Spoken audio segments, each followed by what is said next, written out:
What a day, what a day, what a freaking day. If you missed it, I'm talking about the world's largest casino and the fact that we started off in a dismal, blood-red, bearish state where everyone was complaining, saying, this recent stock market push is basically fake, and that was the start of it. It was a legit gap down. But if you fast forward just a little bit to the end of the trading session, we not only pumped, but we took out yesterday's high. Not only did we recover that entire gap down, but we got an extra little sprinkles on top, if you will, because that pump was a monstrous one. In this video, I'll be breaking down everything that happened, the major news of what played out throughout the day, but also what to pay attention to for tomorrow and the remainder of the week. But most importantly, and this is why you're really going to watch the video, I'll be showing you the exact real-time metrics you could have used to know that, yes, it seems as if this pump is going to keep going and going and going. And then I'll show you the real-time results of me putting my money where my mouth is to say, nope, I got to stay in on the bullish side of this. And I was able to pull out 80 G's from the market.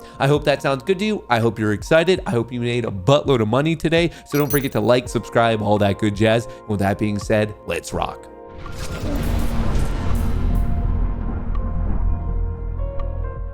By the time the closing bell went dingity ding ding ding today, here was the official headline. Dow rises more than 100 points, S&P 500 books the third straight losing month. Now, obviously, because it's mainstream media, they have to be a bit more dismal. This really doesn't capture the insanity of the day. Let's take an actual look at it. So as you can see from the SPY here, we had a pretty gnarly gap down. You could see right around 815, 830, the market started to take a hit and we were gapping down at the extreme, maybe around 2.3%. And then we caught ourselves around 10 and had a monstrous rally. And you could also see in real time right now, Meta and Microsoft both reporting their earnings. Meta in real time up around 4%, Microsoft up around almost 6%. So this was a huge recovery. And let me show you how it looked in the options market. So the S&P 500 started off really weak, once again around 10 a.m. That's when the delta started to catch itself. Same thing in the Mag 7, kind of choppy all day. And it was here at the start of Power Hour that we saw this ramp, and this is actually the exact analytics I use to make a lot of money, but more on that in just 1 second. I want to first cover what actually happened throughout the day. At the beginning of the day, circa 8:30 a.m., we got the GDP report, and it was no bueno. U.S. economy shrank in the first quarter as imports surged ahead of tariffs. The 0.3% decline in GDP fell short of the 0.4% growth that economists surveyed, according to the Wall Street Journal. So this was a miss of 0.7%. When it comes to the world of GDP, this is a massive miss, and as you saw in the market, clearly people didn't like it because we were vomiting. It gave us a very large gap down, and it didn't take long for right away people to be pointing fingers at the president. GDP was negative because of two components. The trade imports subtracted about 4.8% and government subtracted about 0.25 from the negative contribution. Those two things are directly in control of the administration. So basically everyone's saying, well, the reason we were negative and GDP contracted was because of obviously the government. Unsurprisingly, right away, Trump defended himself and said, hey, this is not my stock market. In fact, this is Biden's stock market. He tweeted that out right before the market opened and pretty much right after we got this report. But what's interesting is that came out today, April 30th, and not long ago when the market's doing well, this is the Trump stock market, and he said that on the 29th. So basically we're in this weird political game where if things are going well, he'll basically take the praise and the accolades, but if it's not doing well, clearly not his problem. And is he the first politician to do this? God, no. Is he going to be the last one to do it? Obviously not. That is the world of politics. If it goes well, you take all those accomplishments, and if it doesn't do well, of course it is not your fault, clearly. Anyway, that's why we started off on a pretty rough note, and not only did we drop from 8 to about 9:45, 10, that's when things turned. So you might be thinking, well, what happened at 10 a.m.? And it was the inflation report. And as you can see right here, the US core PCE index month over month, it came in at 0.0 and the expectation was 0.1. As in, inflation came in lower than expectation, which is a good thing. We don't want high inflation. And clearly the market agreed, because as soon as we got that, we started to pump, then we went sideways, then we pumped, then we went sideways, and then we really pumped. It was also pretty helpful that at some point in the midday session, we got this update from the US and Ukraine, and it kind of came out during President President Trump's cabinet meeting. Remember, he's 100 days into the administration now. So basically, they went around the table and it took hours and everyone was explaining how good of a job they're doing, how good of a job the administration is doing. But there was one key important thing. Ukraine and the U.S. close in on a contentious economic deal for minerals. A deal for the U.S. access to Kyiv's mineral wealth may be done within 24 hours after several false starts, according to officials. So this was another thing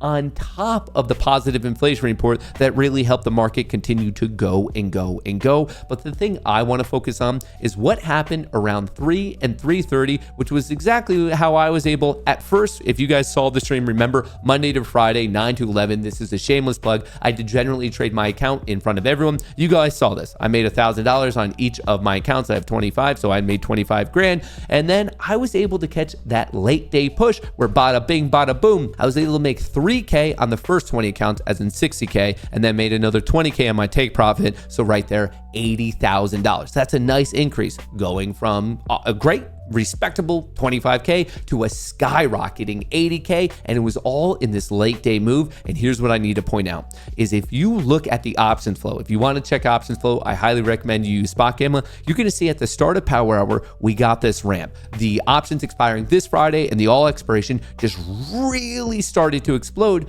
But what I thought was weird about it was price didn't really start moving until 3:35. There was about a half-hour differential where the options market was getting absurdly bullish, but yet price wasn't reacting. So I saw this differential and I said, okay, there is a chance that if I could get in for a low risk opportunity, I might be able to play this price pump if all of a sudden price actually reacts to the fact that options were getting absurdly bullish. So I played this differential, got in with low risk, and had to awkwardly sit there for about 20 minutes when price wasn't doing anything, even though I saw it pumping, and then finally pretty much going into the end of the day, price finally woke up and I was able to ride it. And that's exactly how I was able to turn a $25,000 gain day into an $80,000 day. Now, you could argue, did these people know something because they were absurdly strong even though price wasn't reacting? Maybe they did, maybe they didn't, but obviously they were on the right side of history. Check this out. Microsoft shares jump on earnings and revenue beat. The EPS was 346 versus a 322 expectation. Revenue also beat. The next one, Meta shares rise on stronger than expected revenue for the quarter. Once again, they beat, EPS beat, revenue beat, and then even their guidance was in line. So did they know something or were they just really confident? I don't know. Your guess is as good as mine, but it's so interesting to me that we can see the underlying analytics and actually make legit money off of it when it's a good opportunity to actually strike. Now, very quickly, just because I'm here, we might as well take a quick peek. Yep, in post-market trading, we're even higher. SPY is higher, Q is higher, Meta keeps going, Microsoft keeps going. So that's going to be a very nice setup for tomorrow where we have other major reports tomorrow morning. Eli Lilly,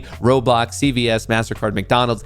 After the market closes, we have two of the biggest boys on the block, Amazon and Apple. And we also, on top of that, have Riot, Airbnb, and Reddit. So pay attention to those. And I should also let you know, we still have a lot of important, impactful macroeconomic data drops. Thursday, May 1st, tomorrow, we have some ISM manufacturing numbers in the trading day. And before that, we get the normal initial jobless claims. But don't forget, on Friday, that's first Friday of a new calendar month. So we're going to be getting the unemployment report. This stuff is very, very important. And right now, the bulls are still clearly in control. We had a big gap down. We had bad news, and yet the bulls bought it up. So maybe, just maybe, this is going to lead us a couple legs higher. Very excited to see how this all plays out. That's what I have for you. I hope you enjoyed the video. I hope to see you in the live show. I hope to see you in the next update video. I appreciate all the good vibes. I'll catch you in the next one. Peace.